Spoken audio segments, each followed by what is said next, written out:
Orson Zhu, recording in progress, great. Orson Zhu coming from the University of Washington. We have Hua Shen, who's a postdoc here at UMSI, Shazeda Ahmed from Princeton, and Avery Dame Griff from Gonzaga University coming. We also have several workshops for graduate students in October and November, and we'll have more details about those later. But for today, I'm so excited to welcome Morgan Klaus Scheuerman here. Morgan is a postdoc in information science at the University of Colorado Boulder. His research focuses on the intersection of technical infrastructure and marginalized identities. In particular, he examines how identity characteristics are embedded into algorithmic infrastructures and how those permeations influence the entire system. So please join me in welcoming Morgan for the talk. Yeah.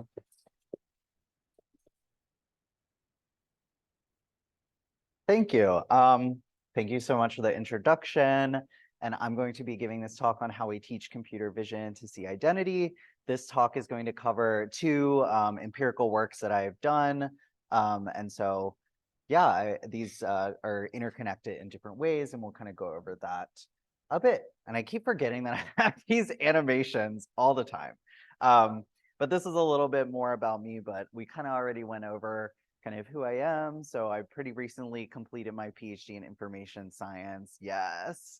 I just offended. It's so exciting. And I also have a master's degree in human-centered computing and a bachelor's degree in communication and media studies with a minor in gender and sexuality studies. So have you ever thought about how you are seen as an individual by your technology?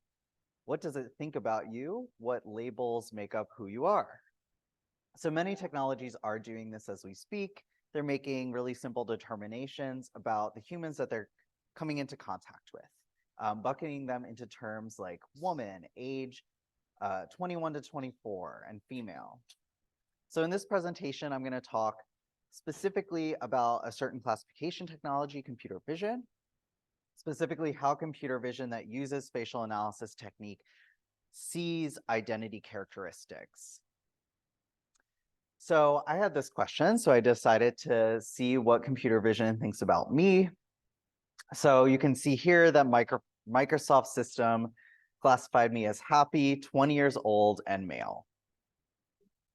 IBM system, on the other hand, saw me as age 13 to 16, which is really funny, and female, which for me is a misclassification. And you can also see that it labeled me as a cat fancier, which is correct. This is not an example of gender classification, but it is an instance of object labeling.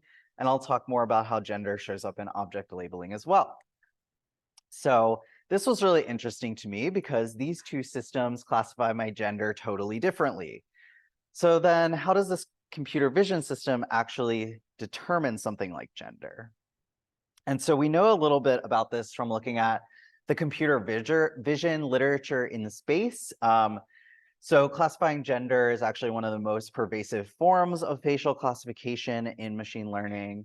And it's proposed in a variety of applications, for example, authentication and real-time security measures, targeted marketing campaigns, and even personalized human-robot interaction. So this idea that your robot should treat you differently depending on what gender you are.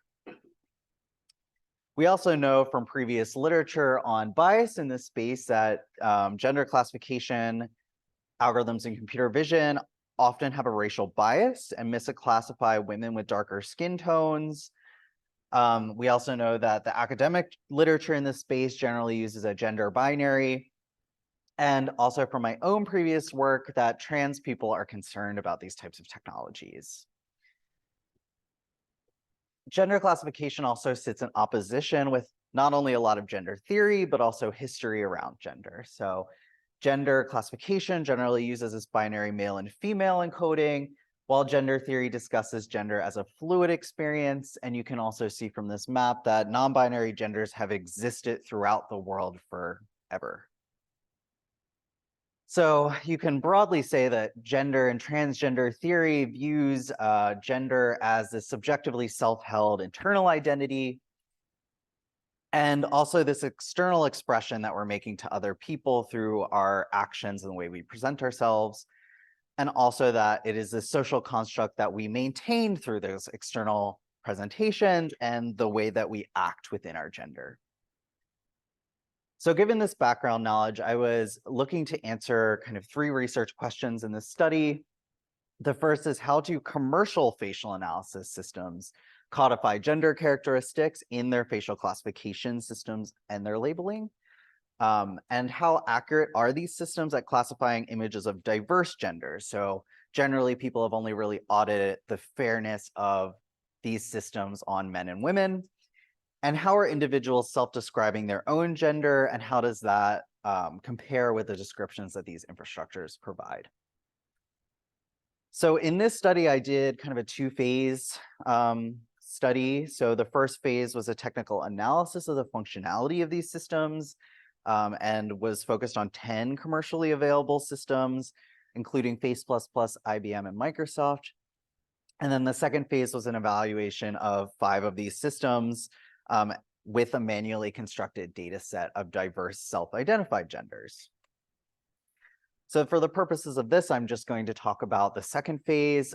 In the first phase, we kind of eliminated systems also because a lot of them actually will maintain data for future research purposes, and it didn't feel ethical to audit those systems. So in these systems, there's actually kind of 2 pipelines broadly. So for both, you input an image, but then there's kind of like this fork where if there's a face detected in an image, you always get a facial classification associated with that face. So here you can see the gender classification that is associated with my face. The second pipeline is the object labeling pipeline. So for each image, you get, for example, a series of objects labels returned to you, generally associated with objects that are relevant to the image. So potentially, I'm not 100% sure, Microsoft's or IBM saw that I had a cat in this picture, and that's why it returned cat fancier as the label. So to do this, I had to construct my own data set because there weren't really any data sets that had diverse genders in them. Generally, it was just men and women labeled in the data sets. And so to do this, I basically scraped images from Instagram using gender hashtags. So I got these gender hashtags from queer community members who thought which genders might be relevant to look at, and wound up using these 7 gender hashtags: man, woman, trans woman, agender, genderqueer, and non-binary. And so I treated these gender hashtags as ground truth labels. So if the image was labeled with hashtag man, I would assume that male would be the correct classification from the system. And there are, of course, a whole bunch of ethical implications of doing this kind of data set construction, and I talk about that much more in the paper, so we can also talk about that here, but you can read in more detail. And so these are the 5 services that I audited: Microsoft's, IBM's, Google's, Clarify, and Amazon. And for each of the images in the data set, I processed them through each of these services and collected the outputs. And then on these outputs, I conducted 2 analyses. So 1, I calculated the true positive rate for each gender classification for each image in the data set. And 2, I did a content analysis of the outputs and the Instagram captions from the data set itself. So there were 2 major findings in this study. The first was there was a difference in classification performance between presumably cisgender people and trans people. And there were gender norms that were embedded in labels as well as in the classification schemas. So first, let's take a look at the findings from this first pipeline focused on facial classification. So here's kind of an overview of how the images were classified correctly. So you can see here that for the data set that I used, the gender that was classified most often correctly was women. So across all the services and images, women were correctly classified 98.3% of the time, whereas those who were misclassified the most often were trans men at a 70.5% correct classification rate across all of the services. And there's a bunch of reasons this could also happen in terms of women being correctly classified the most often. The images in this data set may have aligned well with the images the models were trained on, for example. And you can also see that non-binary genders just couldn't be classified correctly. So if we treat non-binary as a label, as ground truth, none of these systems could return anything other than male or female. So I just wanted to highlight a few other kind of interesting findings from this. Here you can see a really differential classification rate for trans women between services. So much like my own image, you can see that Clarify's service misclassified trans women much more often than IBM's. IBM's actually did pretty well at a 94.3% correct classification rate for trans women. On the other hand, Amazon system classified trans men the worst of all the systems, which I thought was really interesting because Clarify, for example, is a very small startup company, but Amazon is this large tech company, and yet it did the most poorly on trans men out of any of these services. And again, just like my own image, you can also see that gender as a construct is very unstable here because you could have the same image the same person being classified differently between these services. So now let's take a look at how gender showed up in this second pipeline, the object labeling. So generally, these services all kind of have object labeling built into them as if they were part of the same model, but they're really relying on different models and presumably potentially different training data sets, although there's kind of no way for us to know outside of the company, right? But these still tended to include a lot of gendered concepts, although masculinity was often portrayed as kind of the neutral position. So I rarely saw masculinity as a concept used as a modifier. On the other hand, femininity was used to describe otherwise quote unquote neutral terms. So labels would invoke this explicit femininity with things like woman's portrait photo or starlet, but you didn't really see man's portrait photo in the same way, or any kind of like male equivalent of, well, that's also a problem with our language, right? It's star is kind of the neutral position, right? And then we would modify it with femininity. And gender classification was decoupled from gendered labeling. So this was really interesting in that the classification that an image was given was not associated with the labels. So this might actually contradict kind of expectations that cultural constructs of gender determine the labels, but you could actually get instances where someone wearing makeup didn't receive any kind of female or feminine labeling. So this also highlights that it's impossible for human beings to determine how these services are actually making labeling decisions and what those specific objects in an image that those labels are tied to. And then looking at the Instagram commentary, for example, in one example, an Instagram user wrote in their caption, "I spent an hour getting ready just to be addressed as sir at the store." So this was a trans woman who was kind of talking about the frustration of putting all this effort into appearing feminine and then being misgendered by a person. And you can also see how this social issue for trans people are becoming part of a technical reality. So not only is this person being misgendered by a person, they are also being misgendered by a system. So again, what is gender? So this is often treated as a really simple question, but there's really no single answer here. So as I mentioned before, gender could be understood through a multitude of perspectives: a subjectively self-held identity, a self-presentation that we're making to others, or this social construct that we as human beings are maintaining through performative acts. And it can also be this demographic that we're imposing on others and through society. So in this research, facial analysis and image labeling systems actually collapse all these worldviews into this singular worldview, which is the visual presentation of a person as what equals gender. And these services are actually designed to serve as infrastructures for other third-party clients to use. So they can buy these services and build them into their own applications. So therefore, they have the potential to cascade into endless domains. They could be embedded into numerous other infrastructures representing numerous other use cases. So here's kind of an example. There's this dating app called Woo. It's not a popular dating app within the US context. It's actually much more popular in India. But the dating app Woo uses Amazon's gender classification model to ensure that a user's selected gender in the app matches the gender that they're supposed to be. So basically, I downloaded this app and I tried to upload my own photo, and I was unable to sign up as male in this app.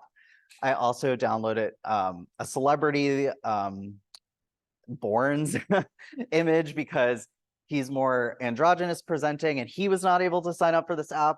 But when I Googled the image manly man and I picked this image of this man with a beard and a beanie, he was allowed to sign up as male in this app. So here you can see that in the hands of third parties, gender classification becomes really calcified. So someone like me can't even access a service like Woo unless I change my appearance to match what is expected for my gender. So here we can actually see some of the increasingly familiar critiques of using big data. So in the context of cloud-based services, there's actually this shift from data that's just being analyzed to data that is used as an affordance for third-party applications. So a person's face and their gender are now used as a feature of the system. So at its worst, we could see these kinds of technologies used to bar access from certain social spaces. This is, at the time that I did this, I was like, okay, this is a problem at the Supreme Court level, but now it's a problem at the state level, right? It's illegal, for example, in Florida for trans people to basically use bathrooms at all. We could talk about that. You could also see this kind of technology being used to restrict movement. For example, the TSA verifying whether the gender of a person's appearance matches the gender on their documents automatically. And already it's rather difficult for trans people to deal with the TSA. And also there's plenty of research showing that facial analysis in places like airports fail to validate passports for people with darker skin tones. And we could even see this used to enact intentional violence by anti-trans governments or ways to strictly enforce gender roles while criminalizing non-normative expressions. And I would argue that this worldview is actually really harmful to everyone, regardless of whether they are cisgender or transgender, binary or non-binary, because it enforces a rigid notion of what a normal man is and what a normal woman is, and really who gets to get recognized by our systems at all. So artifacts do have politics, thanks, winner. Bowker and Starr remind us that political and social agendas are often first presented as purely technical interventions.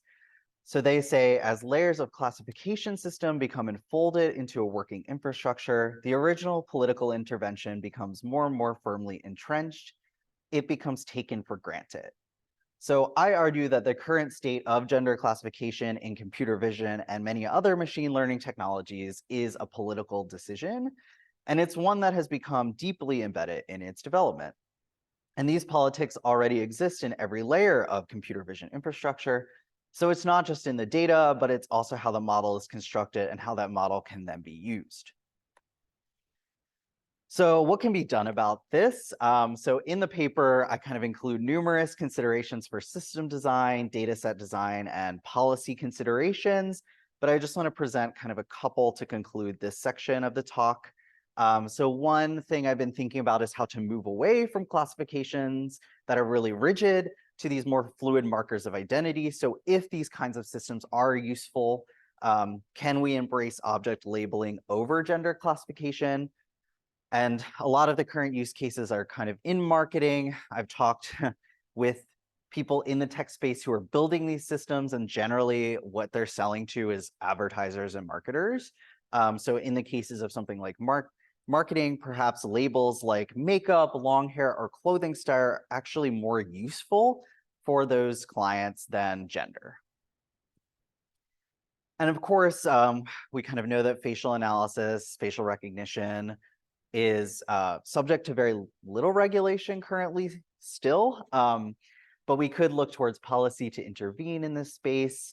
So we could look at policies for how face images are collected and used, and focus on mitigating harm to traditionally underrepresented and traditionally marginalized groups. For example, the Fair Housing Act does extend anti-discrimination policy to online advertisers. So how might we think through considering expanding legally protected classes to encompass these spatial analysis technologies as well? So I argue that it's critical that designers, researchers, and policymakers address gender in technical infrastructures. And by doing this, we can hopefully ensure computer vision services aren't used in discriminatory or exclusionary ways, whether it is intentional or not. But where do notions of gender and other identities even come from for these systems? So that leads me to the second part of this talk, which is another paper kind of that I presented on how we've taught algorithms to see identity, where I also look at gender, but race as well in the construction of these data sets used to train computer vision models. So, I mean, it's kind of obvious that we all experience the visible external features that are associated with our race and gender when we interact with the world. As a result of this interaction, we also kind of develop our own affinities with those identities and how we might agree with them or not agree with them. And both race and gender have also always been incorporated into technical systems. So we see this in everything from the US Census to social media platforms like Facebook. Basically, we're seeing technical representations of these identities everywhere. So not just in computer vision, but everywhere. And so, as I've said, they've also become commonly embedded into machine learning systems. And the way that they become embedded in these systems is through the training data. And kind of obvious from my prior study, these systems are often basically have transitioned from being this academic theoretical problem that we're researching to this commercial reality. And they're also being widely used outside of the commercial space. So while we see identities like this and facial recognition systems embedded into social media like Facebook, we also see them employed by law enforcement, for example, and in these targeted marketing campaigns. And facial classification, or formally classifying things like race and gender, has resulted in harm historically. So for example, there's differential access to healthcare for marginalized gender groups, or the idea that your sex assigned at birth and your gender must align so that you could get certain care. And there's also the targeted extermination of racial groups and other forms of automated discrimination towards racial groups. So what do the images that are used to quote unquote teach a system what race and gender look like actually say about race and gender? So in this study, I did an analysis of how race and gender in these databases are constructed. So specifically, I analyzed how race and gender are codified into 92 image databases, most of which are publicly accessible and widely used in computer vision research, some of which are also used in presumably commercial research because they've been produced by commercial entities. And to do this, I analyzed how race and gender are represented in these database documentation. So what categories are the dataset authors employing to represent race and gender? What sources are being used to derive race and gender labels? And how are the authors actually describing the annotation procedures for race and gender? So when they are labeling each image, how is the person actually making the determination? So basically, I developed a code book aimed at answering these questions that was kind of structured in whether the attributes were present and then more thematic in terms of how are they actually describing the processes. And here I saw vast inconsistencies across racial categories and methods for determining the race of a person in an image. Some data sets employed 3 categories, for example, MS Celeb 1 million, which is developed by Microsoft, and others employed 7, like 10K US adult faces. You can also see from looking at the racial categories that some of them would be deemed as highly problematic and are often generally not used anymore to describe race. Really interesting, that one comes from Microsoft. On the other hand, as previously documented in prior work, and as I saw with the audit of models, we only see gender as a binary here, but we do see it inconsistently portrayed, which I think is interesting. So you can see AR database used M and F, and there's kind of this cultural like shared knowledge that means male and female. PubFig, on the other hand, used only male and attractive woman. So the only two genders that exist are men and women who are attractive enough to be recognized as attractive. So that also obviously assigns these really stereotypical notions of the importance of attractiveness to women specifically. At the same time, I found that the majority of these data sets rarely contained any underlying source material for how these identities were being defined. So they weren't saying we got these 3 racial categories from this research, prior published research. Further, when these images were annotated with the race and gender information on an individual level, the dataset authors rarely ever describe the process of annotation, such as who is actually doing the annotation and what visual cues are leading them to make specific judgments. And I would argue that the lack of transparency around how these data sets are actually constructing race and gender made it difficult, if not impossible, for outsiders to understand how identity-based decisions are actually being made. And these categories and these constructions are really important because, as I've said, these categories of race and gender have been socio-historically linked to politics of oppression. So race classifications in the US, for example, have determined pretty much every aspect of a person's life. Gender classifications determine who can get access to certain spaces in healthcare. And basically these older technologies of classification that have largely been paper-based and identity document-based are portable to these new machine learning technologies. And I wanted to touch on how it's already happening both in research and in practice. So this was really interesting because I kind of just stumbled across this academic paper that was published in the 2010 International Conference on Advanced Computer Control, which is a really interesting conference name. And basically, the authors created a data set to train a facial analysis model to recognize 3 different ethnic minority groups in China. And then around a decade later, we see this New York Times reporting on how the Chinese state is using AI to profile particularly Uyghurs in China. So we can see how basically research actually does have implications for how systems become used by governments. And more accurate and diverse data actually won't fix this issue because the classification itself is inherently problematic.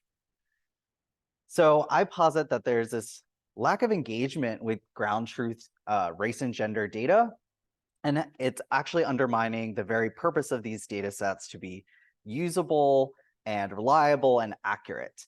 But beyond that, it ignores the socio-historical reality of race and gender, which is messy and complex and contextual, and is instead portraying identity as obvious, static, and apolitical.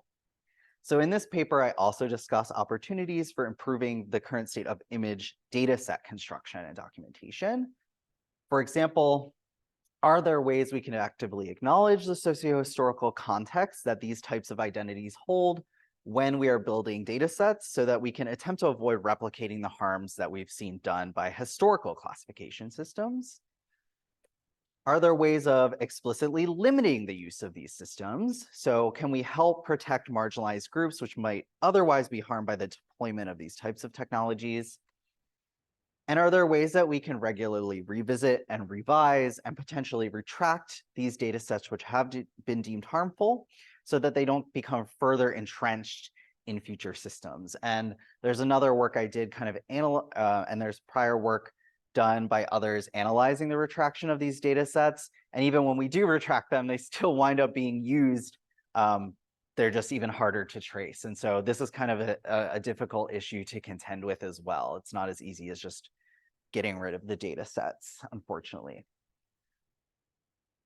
So I want to talk about how addressing representational bias actually extends beyond diversifying this data to how the data is actually representing identity itself. So it's not just about how do we get more diverse data that'll be more representative. We actually have to think about how we are approaching representation.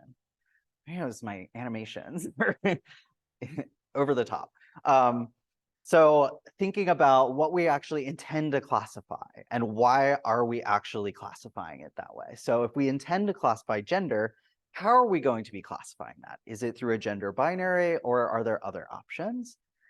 And how are we defining those classifications in the first place? So are we using men and attractive women and reinforcing stereotypes, or should we be thinking a little more deeply about the language we're using?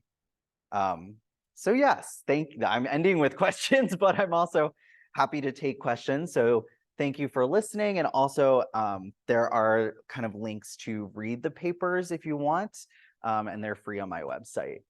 So yeah, that's it. Thank you.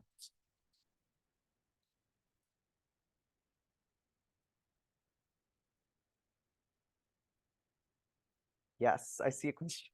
Hi. Yes.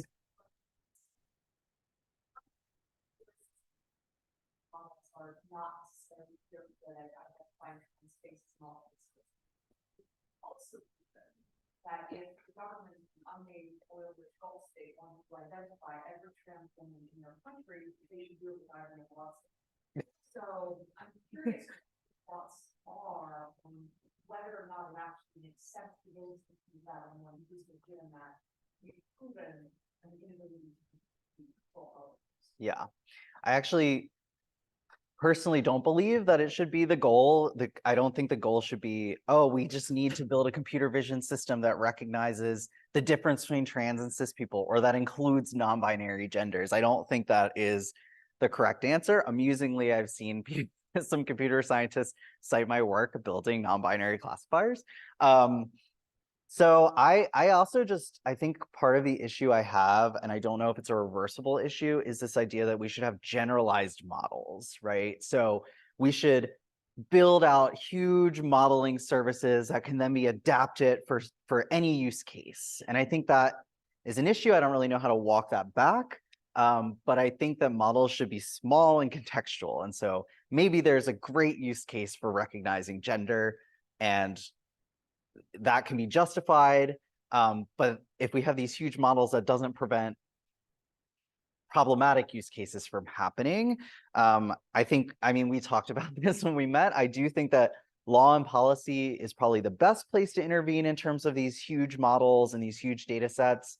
Although in the case of like the US, it's much different, right, than outside the US in an instance where trans people are just not protected. And so I don't really know the best way to prevent that from happening, which is kind of a crappy answer, to be honest, because a law and policy in the US would be, okay, we can't deploy gender classification as a system in like civic use cases in the United States, but that wouldn't prevent another country from doing it. And so I don't have a great answer for regulating it at the international scale. It's obviously hard enough to regulate it at a national scale.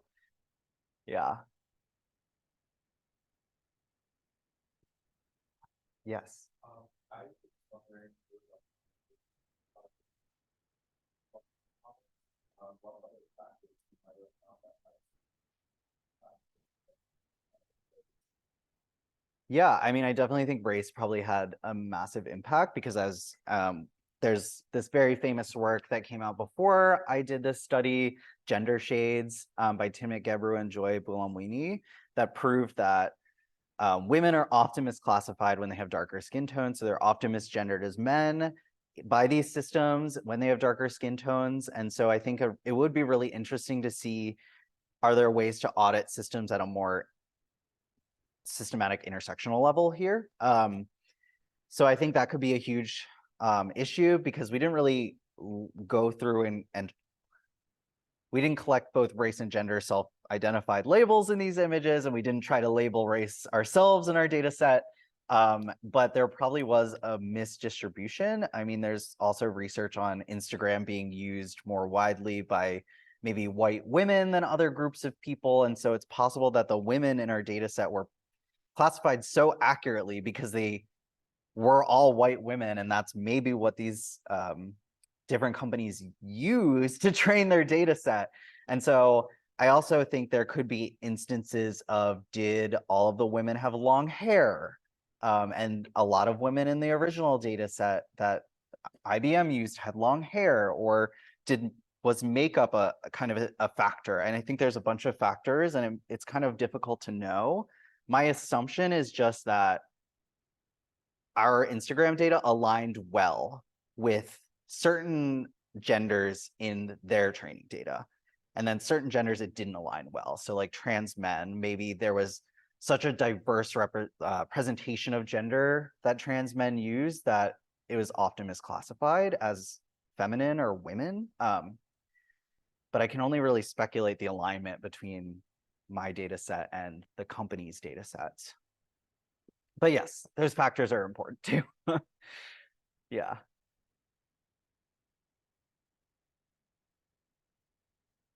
Okay.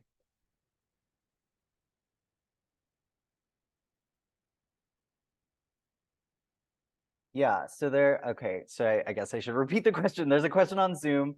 Are you aware or think there are security threats that could come with updating algorithms to accommodate all genders?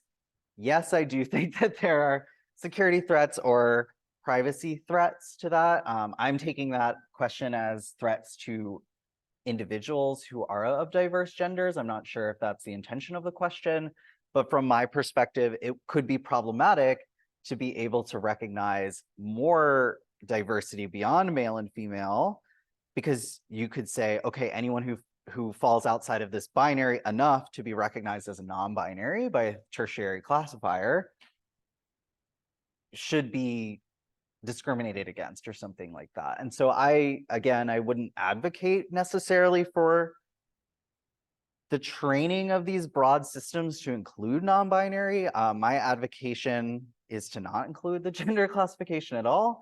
And if you need gender classification, it would be in this more constrained, probably research. I don't know if that's just me being an academic, but this research environment, like gender classification can be relevant to discrimination, like measuring discrimination, right? And so in areas where women have been historically underrepresented, I think it is useful to know at a scale, how are they being underrepresented, like in hiring practices or in media representation. And so I think there are appropriate use cases.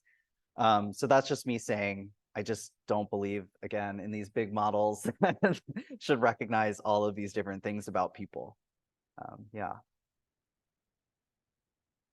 Yes. So it's really interesting. One thing that I was struck by was the examples of the Woo dating app and the TSA, which are sort of like almost separate from the technical system, are themselves just deciding we are going to enforce these standards. So that are, just restricting to binary gender based on presentation.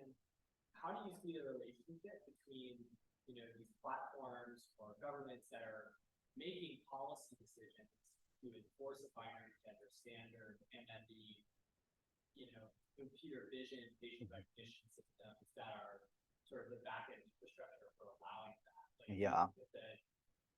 Is the production of this technology further enabling them to make those policies, or is it kind of just an incidental tool and use technology that didn't exist? So yeah, what's the relationship between the technology and then the actual policy decisions that being applied for? Yeah, I think it might be both. Like, I think in instances, for example, TSA, we have identity documents. Like, it's very common, it's taken as totally normal that our gender is on identity documents, or our eye color, right? Like, a lot of people don't question that. Like, it's just normal. Like, when you get your driver's license in the US, that is on your documentation. And the TSA already has used that to be like, okay, something doesn't match here. This person is lying, right? So I think it's incidental, but it makes it easier.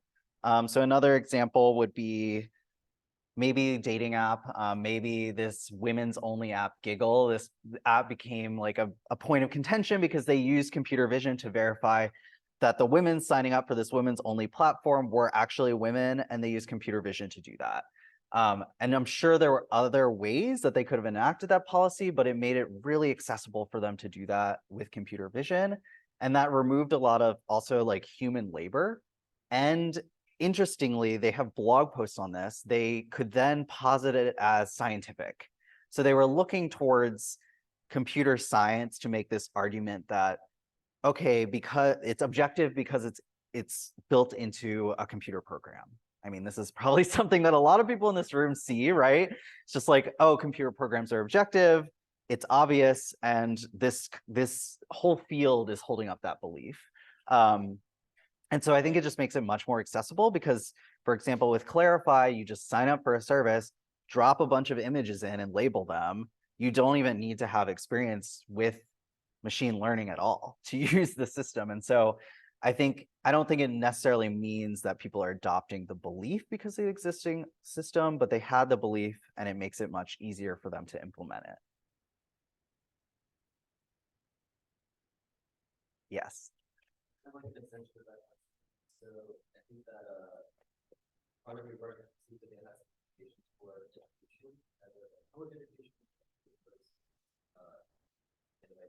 or there's some that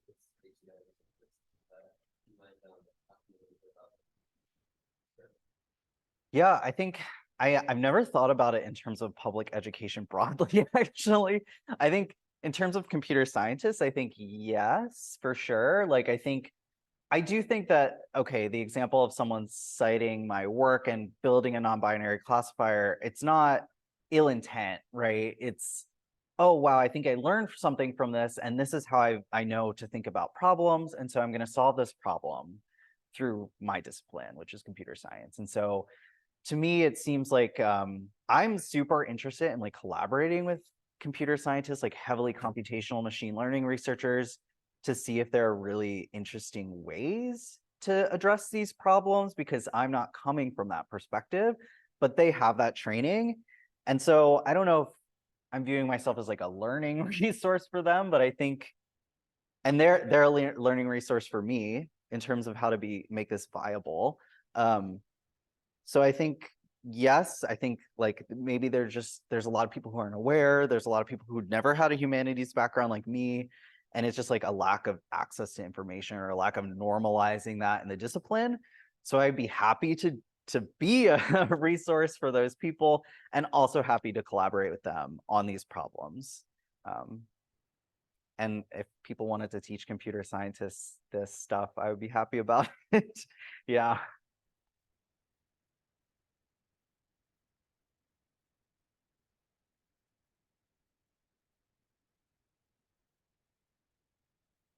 This one. How do you think the attitudes or plans of these big companies regarding the issues raised by gender classifications, especially the company you mentioned in the slides providing these large language models? So I actually do think that companies have changed a lot since I did this, especially the first audit study. Google at the time, you might have noticed, I looked at the labels in Google, but Google actually didn't offer a gender classification API, although it used to. So over time, these companies have been removing gender. I mean, I had a cool opportunity to work with Microsoft on how to degender their model a couple of years ago, and basically return useful labels that don't have gender attached to them. So I think actually these critiques are being adopted and are perceived generally well by these companies.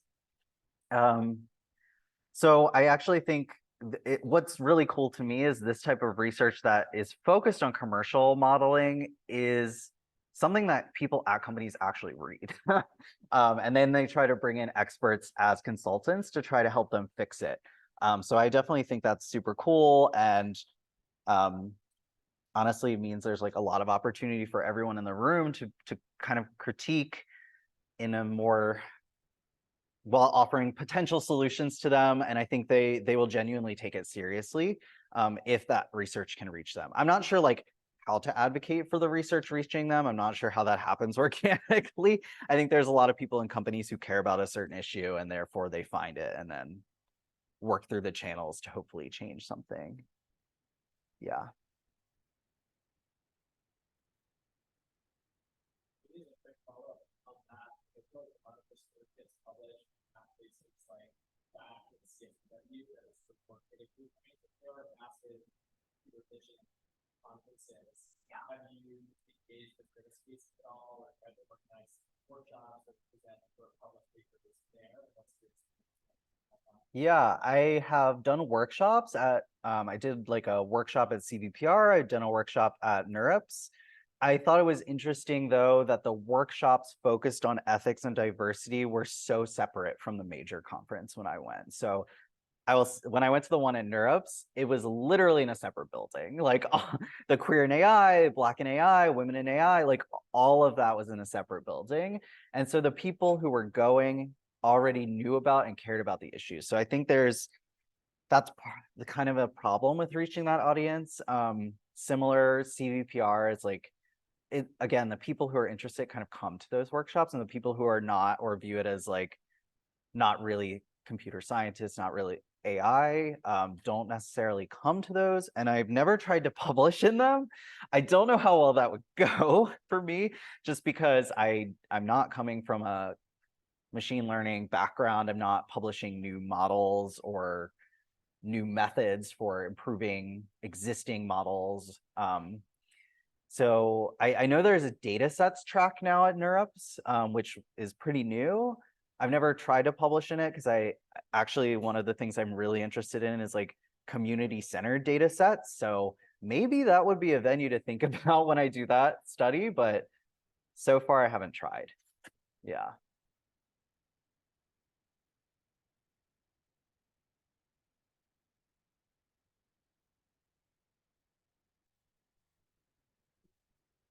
We've got these categories that classifications system standardized, and then you've got on the other hand maybe the people, their identities, their shifting, and you were saying that to close or I don't know line close that gap, not only can we care about the diversity within the case, but we also see the way that they're doing the presentation. I was just wondering if you could just talk a little more about that. What kinds of issues you're imagining? It seems to me that you couldn't have technology without this logical kind of assumption, but right? So how do you rebuild technology? What kind of issues do you have there? Yeah, again, I think most of my vision for building better representations is it's like heavily contextual. So again, like models that are within a certain context, deployed within a certain context for a certain purpose, rather than just to have the model and then use it as needed for different things. So I think one thing that I didn't really talk about that I find super interesting. So I did my doctoral work exploring how identity is constructed by the human creators. So I talked with people at tech companies who are basically defining the specifications of these technologies, and data workers who are actually applying the labels. And something that was really interesting is that generally the technology people are like, okay, we need like a diverse set of racial groups, and we don't really know where to get those from, so we'll turn to the US Census and we'll get them there. And then so we developed a guidebook for our annotators to do it, and then they outsourced this guidebook that has these races from the US Census to like Syria or something. And the people that are working there, like, I don't even know what that looks like. Literally, I had somebody who was like, I can't tell the difference between these racial categories, because those categories had zero meaning in like the everyday life of people who are doing the annotating. So I just feel like, I don't know if it revealed like kind of just okay, like you can't just hand this off to somebody else. Like even if you do derive kind of this relatively meaningful ontology within the context of the US, it doesn't mean you can just have anybody annotate that data. And they couldn't really explain like how they came to conclusions about the data either, because it's not really built into the way data workers are trained. And so there's also this misalignment between how we label data, especially at a commercial level. It's almost always outsourced because it's viewed as this like low level task that requires no thinking. And so again, I kind of have this vision for what would it mean for people who, for all of this to be community centered. So like the product specification should serve a certain community, and then how we define the ontology in that product should be defined by that community, and then that community can come up with how it will be labeled. That's like the vision I have. I like really want to study. So I don't think it's scalable, which is probably a problem again for like a lot of HCI researchers and information scientists. It's like, this is cool, but is it, do companies probably won't use this? So again, I don't think I have like a useful answer at the company level for that question, but I have a vision that would be better if it wasn't a capitalist system. Yeah. Yes.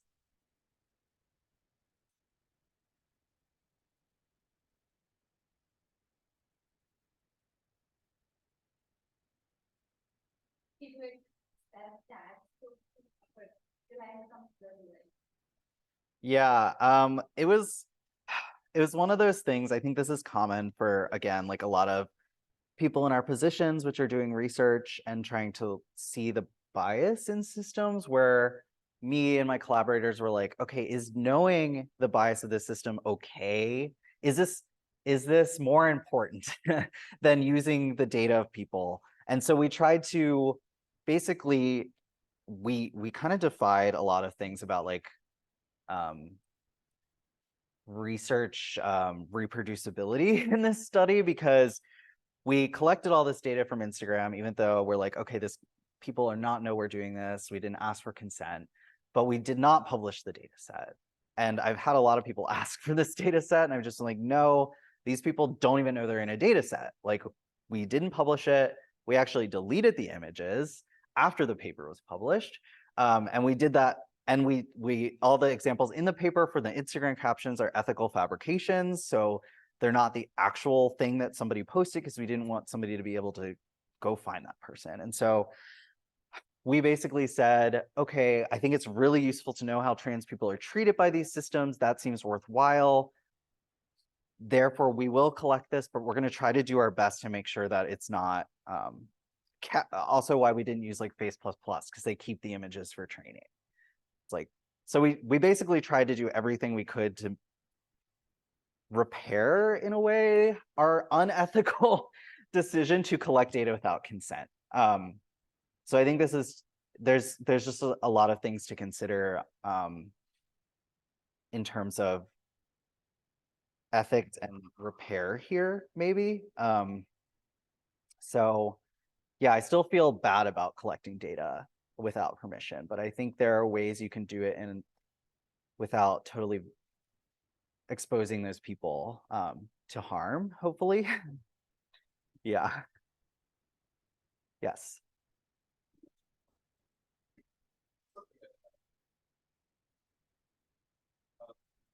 And like the macro part.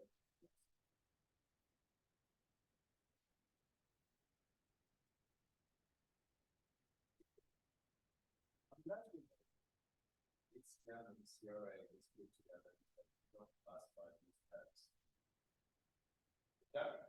I think that would be heavily useful. Actually, what's really interesting, I found that data set with the IGR classification in IEEE when I was doing a project with, it's called like, do data sets have politics? It's like a different thing. And we contacted IEEE about it. We're like, this seems highly unethical. And they were like, it's already published. So I do think that there's like no mechanisms at all right now. Like, you can be like, I feel like you can reconsider whether this is ethical. And I think, and also maybe from the perspective of the IEEE, they don't really see that as unethical. I don't know. But I do think that there could be, like, NeurIPS again. I think NeurIPS is trying to be at the forefront of like AI research. They have like a required, what are the ethical impacts of this? I don't know how effective that is. It seems like a lot of AI researchers are just mad they have to do it.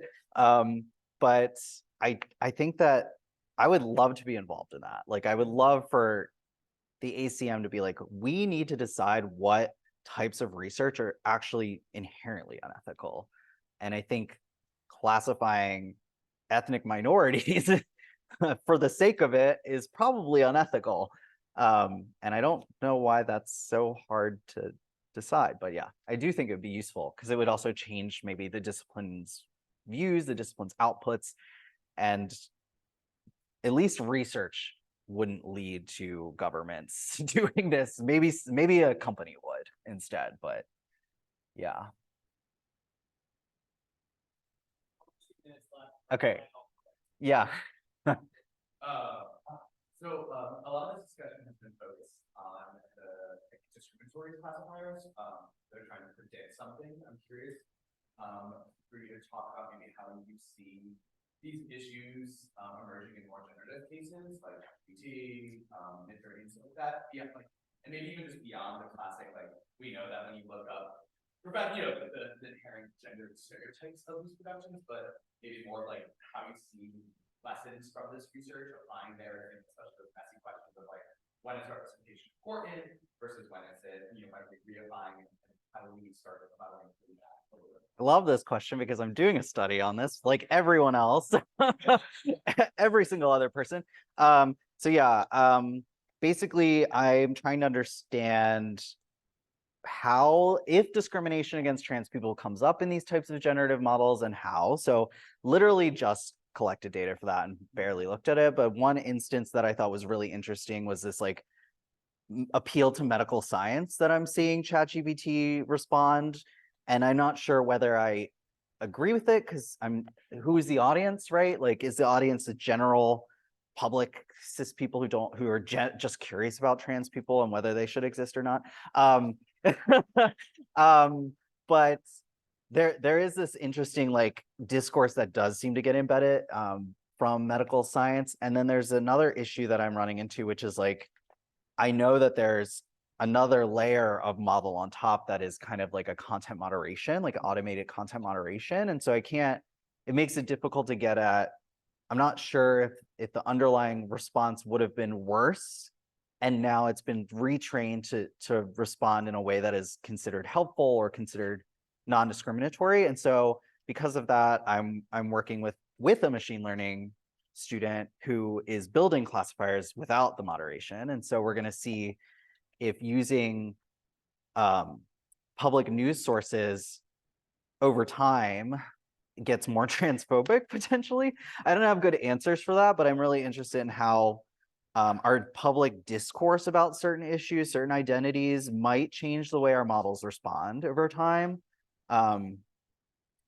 So I think that's something I haven't really looked at before, is temporality, because I mean, anyone who's involved in trans rights just knows like it's really weird that it's way worse now than it was 5 years ago. Because normally you hear this belief about progress as almost linear. It's like, oh, it's only going to be better. It's better than it used to be. And it's definitely not. So I'm just curious if that actually impacts our models. But yeah, I think there's really interesting things. I saw a paper at FACT that Cindy Bennett was on, who researches accessibility, and their team basically had people who are blind sit down and interact with ChatGPT and then assess what they felt was problematic about it. And so I think because there's no playbook really, there's no systematic way that people have determined this is how you audit a chatbot. There's a lot of really cool ways you can get at these issues with those bots.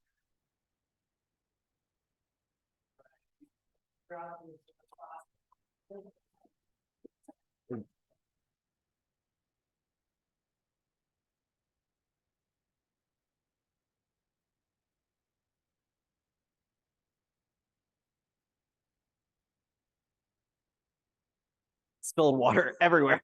But that's, yeah. You made it all the way to the end, and then I squeezed it too hard.